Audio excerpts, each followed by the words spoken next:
a genuine compassion for all beings, where there is not just an aspiration to seek one's own freedom from suffering, but also equally seek the freedom of suffering of all beings, and in fact wanting to bring about that goal is the highest form of compassion. And when that compassion arises in anyone, that person is said to have whose nature has been awakened towards the path of the Mahayana, towards the great vehicle. So this is generally referred to as the awakening of the nature, the Mahayana nature.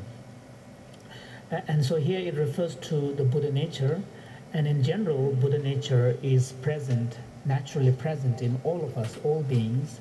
And this is sometimes referred to as the essence of the Buddha, sometimes referred to as the expanse of the Buddhahood, sometimes referred to simply as the sphere or the Buddha nature.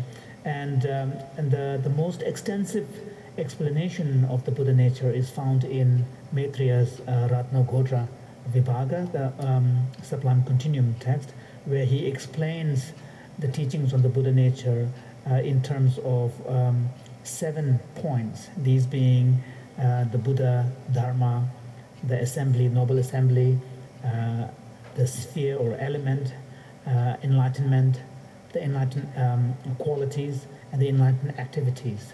And so then particularly the relationship between what is referred to as the element or the sphere and enlightenment is explained very clearly. Sphere refers to the emptiness of our mind at a stage when our mind remains polluted and unenlightened. That's when we only possess the sphere of the Buddha, and at that point our nature of mind is referred to as the essence of Buddha, because Buddha is not present. And when that essence has become awakened and then cultivated and perfected, and all the adventitious pollutants are removed, then that very same nature of our mind becomes fully awakened. That's when the enlightenment, it is referred to as enlightenment. So natural sphere and enlightenment have a cause and effect relationship. And it is in this way Ratnagodra Vibhaga, Maitreya's text, explain the teachings on Buddha nature, the essence of the Tathagata, in great detail.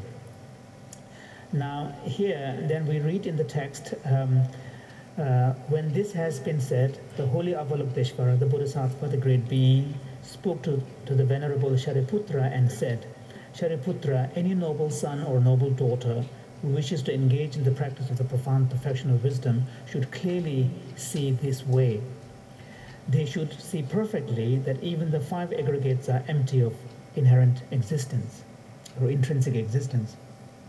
So there is, in this expression, Avalokiteshvara said that they should see perfectly that even the 5 aggregates are empty of inherent intrinsic existence. So the force of that particle, even, the word even, indicates that, if even the very basis of our notion of personhood, which are the 5 aggregates, are devoid of inherent existence, then what need is there to say of the absence of inherent existence of the person, of the self, which is designated upon the 5 aggregates. So that's the force of that word even. This is because in the Buddhist philosophy, some of the non-Mahayana schools,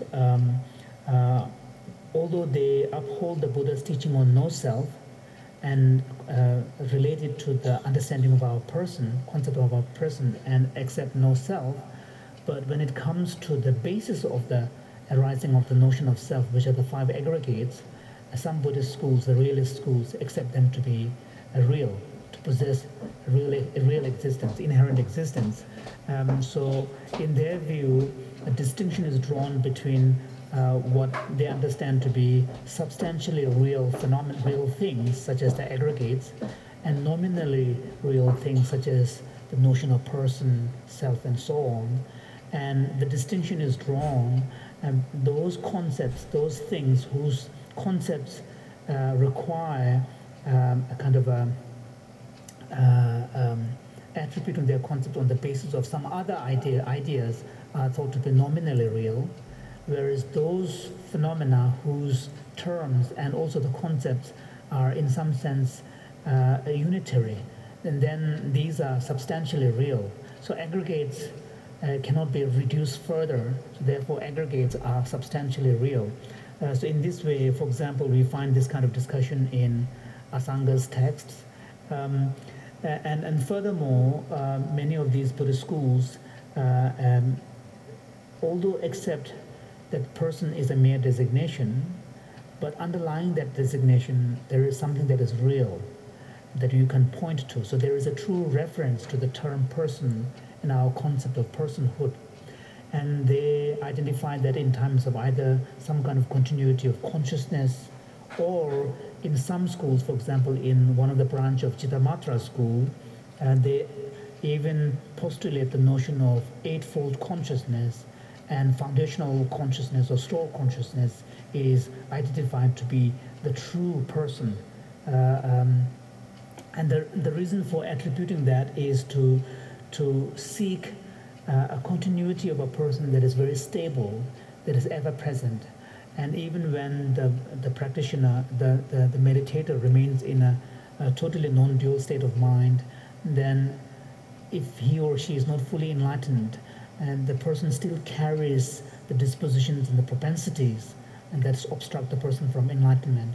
So these propensities are stored in a much stable continuity of the consciousness, and this they refer to as the eighth consciousness, alaya, or foundational consciousness. So, and these, however, in the particular middle way school that understands the final meaning of emptiness to be that of dependent origination, where any notion of objective reality, inherent existence, is negated even on the conventional level, then there is no need to postulate that kind of stable continuity, because the understanding of reality is framed in terms of the dependent origination. So there is no need to attribute some kind of objectivity to something that is real. So in that kind of system, then one can truly understand the force of this word even. So not only are the persons devoid of inherent existence, but even the very basis of the notion of personhood, which are the five aggregates, they too are devoid of inherent existence. So that's the meaning being conveyed here. Oh yeah. Very strong. This is the meaning of that. This is the su domani su so sai sto. This su kash tu che. Na the da gang su sang da ne temple sto. Da domani da go. Domani le ane da sha de pe. Da le domani sha de pe. Su sa su de pa sang kong to. Da sang su sang da che. Da domani da go sang sto da. So before we stop, I just wanted to draw your attention to the next sentence, which reads, form is empty, emptiness is form, emptiness is not other than form, and form too is not other than emptiness. So here I would actually recommend this to slightly change the phrasing and try to meditate on that this evening. So instead of reading it as form is emptiness, because when we say form is emptiness, form is empty, emptiness is form, somehow because of the usage of the word form, we tend to look outside. So instead, why don't we rephrase it for today's practice? Say, I'm empty, and emptiness is self, emptiness is me, and emptiness is not other than me, and I am not other than emptiness. So in this way, you can immediately relate the emptiness to oneself.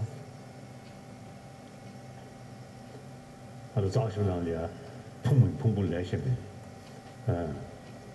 Telatemi, Tetemi, decision of Pungemi, decision of Kangshin Sage.